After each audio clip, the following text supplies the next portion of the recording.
For a challenge, I wanted to survive the endless winter in Project Zomboid. I used the cryogenic winter mod to make the weather bitterly cold, the blizzards go on forever and the snow ever present. But if all that and countless zombies besides were not enough of a challenge already, I made it even harder by creating the weakest Project Zomboid character ever. Obese, feeble, stupid, cowardly turd of a human being, Weakman was the exact opposite of someone that can survive the zombie apocalypse. But I knew that by the power of a warm campfire and a truckload of the finest liquor in Kentucky, I could transform this frozen apocalypse into a paradise. And so I began my journey in West Point. I explored my starting house, finding some clothing and a pan for an early weapon. Inside the house was cozy, but when I stuck my nose outside, it was almost shorn off by the freezing wind chill. Holy balls and chopstick, it's already minus 80 degrees Celsius outside? I knew I'd die or worse if I stayed outside, so I hightailed it to the next house over, seeking warmth and shelter like OnlyFans influencers seek out lonely, horny teenagers. I did find warmth, but what I also found was Boris the Badger, who really reminded me of my Serbian cousin Boris. He was a great guy, 2 meters and 140 kilos of solid muscle mass, shaved head, and he had a swastika he carved into his own forehead. Great guy, loved to drink. Anyway, with Boris in hand, I explored my starting area, trying to keep ahead of the cold and the zombies, although the snowstorm didn't help with the first, and Weakman's general inability to fight didn't help with the second at all. Oh my god, Weakman, you are so weak.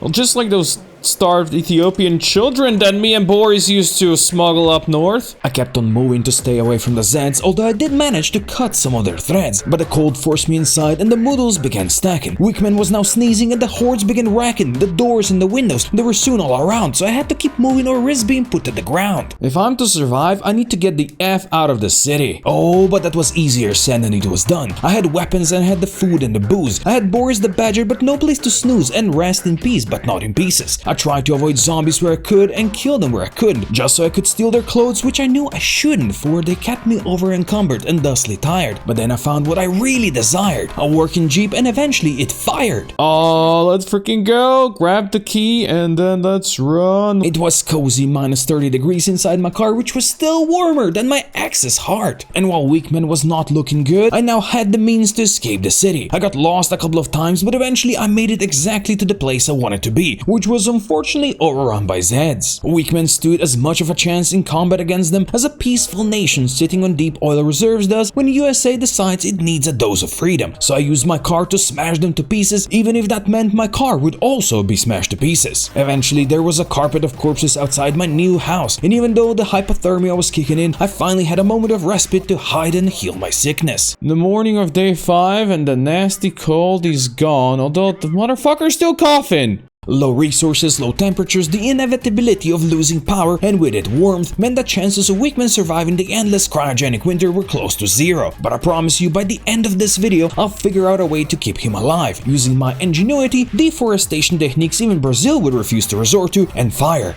A lot of fire. I missed a lot of shows in the first 4 days running from the Zeds, but now I finally had some time to watch and learn important new things. I was far enough away from West Point to feel safe-ish, even though I knew the helicopter was coming soon. But I needed more food and I needed to stockpile wood. Alright, Boris. I'll grab that bottle of rakia and let's get to work, friend. Going to work meant exploring in the freezing cold, and I soon found one thing I needed. Those glasses allowed me to see better, and I instantly noticed the house nearby was barricaded, which smelled like potential loot to me. But since I couldn't quite break in and I already had a runny nose again, I ran for the third house in the hood where I noticed this. Oh my god, the water is out already? That was really way too soon. At least I found more food, alcohol, and new tools. Then I went home to rest and recuperate, although I did get distracted by the noises in my basement. What are you doing here, lady, in my basement? Get out of here, you silly woman. I grabbed a hammer on day 6 and went to knock on my neighbor's door. Let's hope any zombies that might have been in here are long gone. It seemed like they were long gone indeed, but their house turned out to be a treasure trove of tools, weapons, and food. Exactly the stuff I needed. Oh, look at this good stuff. We got shotgun shells, more stuff, 2 guns, yes. There was more than I could possibly carry, but since Weakman had the immune system on par with tetraplegic centenary, I had to go chill back home with my cousin Boris. The next morning, I decided to pump that jam, pump it up, which got me to level 1 in strength, allowing me to carry more than before. I also hit level 2 in carpentry, meaning the day was turning out great until I heard it. Yeah, I hear it. The fucking helicopter's around. Oh no. I sprinted from my car and zoomed outside, trying to get the hell out of Dodge before the heli attracted half a West Point to my location. It was cold and Weakman was sneezing. It was dark and his balls were freezing, but I couldn't afford returning home for the fear of what I might find, and what I found in my kitchen was definitely not kind. Whoa, where the hell did you come from? When did you come from? How did you break in? But nothing can faze you if you're already a self-diagnosed sociopath, and Weakman was certainly edging that line. He was not a man who would wipe, no, he was a man who would let it crust, and when it came to defenses of his home, he knew no fear. Looks like the helicopter did attract a bunch of you bastards. But Weakman's got this. Weakman might not got this. Actually, he was on first name basis with fear, but as long as his jeep kept running, the zombies kept dropping. The next morning was quieter than a ghost who stumbled upon your regularly scheduled gooning session, so I went through the pockets of the frozen corpses lining the streets outside and I lucked out. 5 ciggies out of 2 packs? Today is my lucky day, let's go. Now the reality was I got sick every time I stepped outside for more than a minute, but at least I had a warm house to come back to, for now. So I had to prepare enough wood to stay warm if I was to survive the endless winter and complete my challenge. And so my life set into a routine. I would exercise and watch my dwindling supplies, well, dwindle. I would overdose on painkillers so I could exercise some more. Then I would chop down trees and grow my stockpile of wood. I would read and I would think about beautiful naked women. I would watch as the decay slowly stripped the last vestiges of humanity from the corpses, and I hunted rats to make a rat farm. I fought lonely zombies who really just wanted to hug a friend, like we all do. And if you need a friend, join my community and I'll be your friend. I drank booze, I read some more, I exercised longer, and I stole everything that wasn't nailed down from my neighbors. And then on day 15, I decided it was time for a scouting trip. I snuck past the barricaded house and I followed the lakeshore until I made it to Ben's cabin. Now, I had no idea who Ben was, but since Boris told me to murder him, I did what Weakman does best. There you go.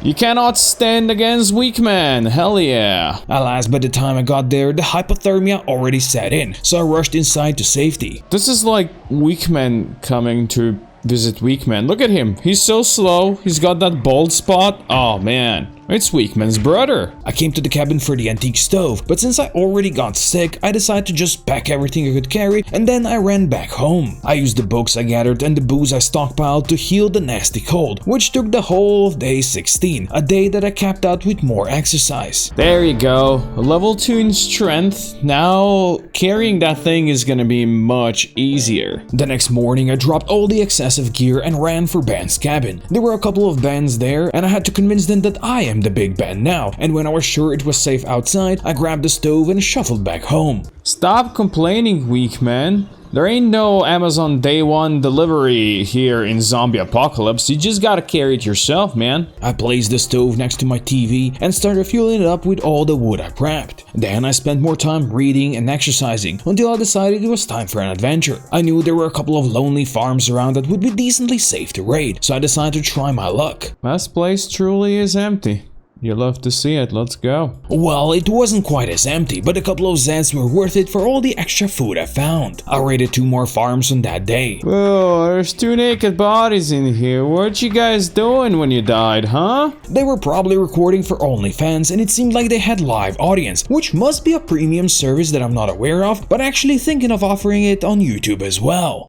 Anyway, even though my fridge looked much better than it did before, I decided to risk another trip to the farmlands. I fought the walkers and I stole their food. I grabbed their clothing and I grabbed their tools, then I noticed this. That is a lot of chicken there. If I could bring these home, maybe I could live off of their eggs for a while. I picked up a hen even though it had no tie and I released it into my rat farm. On day 21, I went to ruin some furniture, mostly to get planks so I could then build a feeding trough. Oh shit, look at that, the chicken already produced an egg? Love to see it. Seeing the chance for free food, I said F it and I drove back to the chicken farm. I had to fight for my chicken, which actually got my fitness to level 1, then I delivered the second hen. Naturally, the adventures made Weakman sick again because he was a pussy with a pierced lung. Although let's be real, pierced pussies taste like house keys, so boys better avoid those tetanus traps. Then on day 23, it happened. Oh, the electricity just went out just as I cooked my fish. Well, that's a good timing. The temperature inside was now down to minus 48 degrees Celsius, so I started up my stove to get it back up to cozy positive 18. With not much else to do, I started learning about carpentry. Then I ate the last of my ice cream and brought all the food upstairs to cook some bacon and eggs for dinner. I finished the carpentry book the next morning and began dismantling furniture. It was mainly to get planks, as dismantling didn't give carpentry XP anymore, and I used those planks to barricade windows for tiny XP gains. I also gathered a lot of scrap wood, useful to fuel up my stove. Then I continued leveling carpentry by borrowing planks from the neighbors. All that hard work and added exercise kept me warm throughout the cold days, and even though the weather kept on getting worse, I kept on grinding until it hit me again. Ah yes, there it is. There it is, the runny nose is back again. Of course I got sick. I moved the chair right next to the fireplace so I could stay cozy while healing my nasty cold. All I could do was stay warm, fuel my stove, and get drunk. But by day 28, I was still sick, and now I had a bigger problem. So all my logs are gone, and I don't think I got enough here to keep my ass warm throughout the whole day. So I gambled with my health and went outside. But Weakman wasn't an effing loser like 99% of those gamblers who quit before winning big, and he sneezed himself to victory. The warm fire and even warmer booze kept me nice and, well, warm until the sickness passed. But I now knew I really needed to stockpile logs or fail my challenge. And by day 36, I did to that forest what US greed does to the Amazon rainforest on a daily basis. Cozy fire and a bottle of scotch. You know it's not addiction if the booze is really good, right? The next day I started working on my carpentry skill again, which finally got me to level 3, and I used the planks I stole to finish a small pen. With that skill I was then able to build a proper chicken coop and move my chickens away from the rat farm, which was a rat farm no longer, as the rats were all males who didn't want to embrace the all-inclusive lifestyle of today. In short, they didn't want to adopt. And since my food supplies were down to condiments, those rats became my dinner. Weakman, my boy. Eating rat meat now? What has Build Fortitude done to you, my son? With wood sorted out for now, I went to hunt for food next. I grabbed a trailer and I loaded all the chickens that would fit into it. There were also a couple of piggies nearby that I wanted to coax into the shed of no return. And after a couple of trips down south, my animal pen looked livelier than a rave party when you have schizophrenia. Look at me, piggies. Look at me and see your doom staring back at you. I built a butcher's hook in my bedroom the next day, and the first of the piggies swung from it by the evening. You should have listened to your brother when he told you the figures were consumers. You should have shared those oats, brother. With food and wood supplies sorted for a while, all I could do now was exercise and wait. The days turned into weeks and weeks turned into months. Rationing food kept Weakman alive. Alas, it did not keep him healthy. But by day 65, I started getting desperate because the new Build Fortitude update removed most of the storage, and with it, the items and food I brought into my bedroom. So when Boris offered Weakman a way out, I couldn't say no to it. I don't know where you got this meat, Boris, but you remind me of my cousin Boris from Serbia more and more every day. That meat made Weakman slightly insane, which led to what's coming up next, and it's not for those faint of heart. Sometimes the means justify the ends, and if I wanted to survive the endless winter and beat my challenge, I had to push Weakman to the limit of psychological breakdown and beyond. I sent Weakman out on a killing spree. No zombies could stand against his wrath once the hunger started driving him, and the whispers he was hearing told him to do unspeakable things. Holy fuck. Why is there a lady whispering from my closet? Can you hear this? What the? Oh my god. Maybe I should not have eaten that meat. But simply killing zombies one by one was not enough for him, and using his car as a vessel of death was too detached. The whispers told him to go closer, much closer, close enough that he could kiss the Zeds with the barrel of his gun. There is only death. But from death sprouts life, and through rebirth we learn who we truly are. And just like Gandhi said, what doesn't kill you makes the zombies eat dirt. And also life finds a way. Somehow while Weakman was out on his insanity-fueled crusade, the mama pig gave birth to a bunch of piglets, which meant Weakman could ration his meat additives with other meat additives and spread out the effects of insanity. Alas, his clarity of mind was short-lived, for in the end Weakman was but an instrument of destruction, forged on the anvil of science and apotheosis. Wait, no, he was not a space marine, he was just a horny weakling with delusions of grandeur. So basically, he was you. Well, you if you were also an alcoholic, completely insane, and wanted to burn the world to the ground. Now that should keep me warm for a while. Let's go. The smell of charred meat and burned plastic clung to Weakman everywhere he went. The zombies turned to ash in the wake of his passing, and the whispers kept on urging him to commit crimes that transcended what Weakman was capable of previously, which was mostly just stalking, workplace harassment, and gooning. In the end, Weakman found the perfect formula to survive the endless winter. The answer was in the name itself all along. It's endless. There is no surviving it, and all we can do is make it warm and cozy for ourselves, and watch how Weakman beat the pacifist challenge next.